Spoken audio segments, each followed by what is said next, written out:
Hello children, welcome to us education. आज हम आपको करवाएंगे निबंध संस्कृत भाषा या महत्व। संस्कृत भाषा का महत्व, इस पर हम लिखेंगे संस्कृत में निबंध। तो आइए देखते हैं कि इस पर निबंध कैसे लिखा जाएगा। संस्कृत भाषा या महत्व। संस्कृत भाषा का महत्व। संस्कृत भाषा अस्माकं देशस्य प्राचीनतमा भाषा अस्ति। संस्कृत भाषा हमारे देश की प्राचीनतम भाषा है, सबसे प्राचीन भाषा है, पुरानी भाषा है। प्राचीन काले सर्वे एव भारतीय संस्कृत भाषा एव व्यवहारम कुर्वन्ति स्म। प्राचीन काल में सभी भारतीय संस्कृत भाषा में ही व्यवहार करते थे। कालांतरे विविधा प्रांतीय भाषा प्रचलिता। कालांतर में अनेक प्रांतीय भाषाएं प्रचलित हुई, किंतु संस्कृतस्य महत्वम अद्यापि अक्षुण्णं वर्तते। किंतु संस्कृत का महत्व आज भी बरकरार है। सर्वे प्राचीन ग्रंथाः चत्वारो वेदाश्च संस्कृत भाषायाम एव सन्ति। सभी प्राचीन ग्रंथ चारों वेद, और चा मतलब और, तो सभी प्राचीन ग्रंथ और चारों वेद संस्कृत भाषा में ही हैं। संस्कृत भाषा भारत राष्ट्र से एकतायाः आधारा अस्ति। संस्कृत भाषा भारत की एकता का आधार है। तो यहाँ पर क्या बताया गया कि संस्कृत भाषा अस्माकं देशस्य प्राचीनतमा भाषा अस्ति। संस्कृत भाषा हमारे देश की प्राचीनतम भाषा है। प्राचीन काले सर्वे एव भारतीय संस्कृत भाषाया एव व्यवहारम कुर्वन्ति स्म। प्राचीन काल में सभी भारतीय संस्कृत भाषा में ही व्यवहार करते थे, मतलब उनकी जो बातचीत की भाषा थी, सभी काम जो होते थे उनके संस्कृत भाषा में ही होते थे प्राचीन काल में। कालांतरे विविधा प्रांतीय भाषा प्रचलिता अभवन्। कालांतर में अनेक प्रांतीय भाषाएं प्रचलित हुई, किंतु संस्कृतस्य महत्वम अद्यापि अक्षुण्णं वर्तते। किंतु संस्कृत का महत्व आज भी बरकरार है। सर्वे प्राचीन ग्रंथाः चत्वारो वेदाश्च संस्कृत भाषायाम एव सन्ति। सभी प्राचीन ग्रंथ और चारों वेद संस्कृत भाषा में ही हैं। संस्कृत भाषा भारत राष्ट्र से एकतायाः आधारा अस्ति। संस्कृत भाषा भारत राष्ट्र की एकता का आधार है।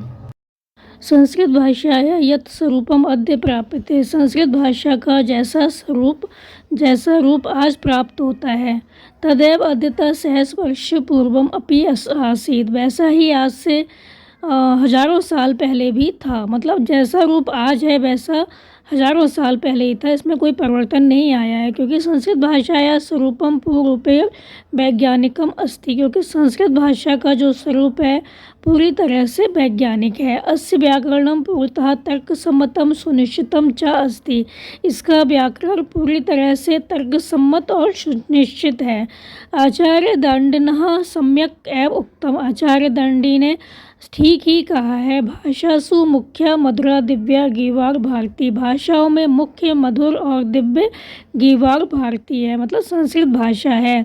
अधुना अपि संगणकस्य कृते संस्कृत भाषा अति उपयुक्ता अस्ति। आज भी कंप्यूटर के लिए संस्कृत भाषा बहुत उपयुक्त है। तो यहाँ तक क्या बताया गया कि संस्कृत भाषा का जो स्वरूप आज हम देखते हैं वो स्वरूप आज से हजारों साल पहले भी था। संस्कृत भाषा जो है पूरी तरह से वैज्ञानिक है। इसका व्याकरण पूर्णतः तर्कसम्मत है, सुनिश्चित है। तो आचार्य दांडी ने ठीक ही कहा है। सभी भाषाओं में मुख्य मधुर और दिव्य जो है वो है संस्कृत भाषा। आज भी कंप्यूटर के लिए संस्कृत भाषा अति उपयुक्ता अस्ति, बहुत उपयुक्त है। यह संस्कृत भाषा है भारतस्य प्राणभूता भाषा अस्ति। संस्कृत भाषा भारत की प्राणभूत भाषा है, जीवनदायिनी भाषा है। राष्ट्रस्य ऐक्यम च साधयति। राष्ट्र की एकता को साधती है, मतलब राष्ट्र की एकता बनी रहती है संस्कृत भाषा से।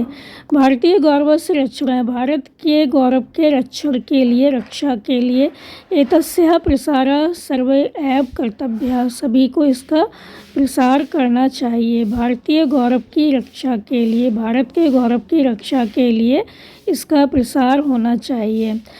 अतएव उच्यते, इसलिए कहा गया है, संस्कृति संस्कृत आश्रिता। जो संस्कृति है वो संस्कृत पर आश्रित है। तो यहाँ तक क्या बताया गया कि संस्कृत भाषा है भारतस्य प्राणभूता भाषा अस्ति। संस्कृत भाषा ही भारत की प्राणभूत भाषा है, जीवनदायिनी भाषा है। राष्ट्रस्य ऐक्यम च साधयति। राष्ट्र की एकता को साधती है, मतलब इससे राष्ट्र की एकता बनी रहती है। भारतीय गौरवस्य रक्षणाय एतस्याः प्रसारः सर्वैः एव कर्तव्यः। भारत के गौरव की रक्षा के लिए सभी को इसका प्रसार करना चाहिए, सभी तरफ संस्कृत भाषा को फैलाना चाहिए। अतएव उच्यते, इसलिए कहा गया है, संस्कृति संस्कृत आश्रिता, संस्कृति संस्कृत पर आश्रित है। तो ये था आपका संस्कृत भाषा का महत्व, इस पर निबंध। तो उम्मीद है आपको समझ में आया होगा। आप इसको अच्छे से समझकर याद कर लीजिए और हमारे चैनल ऐसा एजुकेशन को लाइक कीजिए, सब्सक्राइब कीजिए और शेयर करना बिल्कुल मत भूला करिए। Thank you.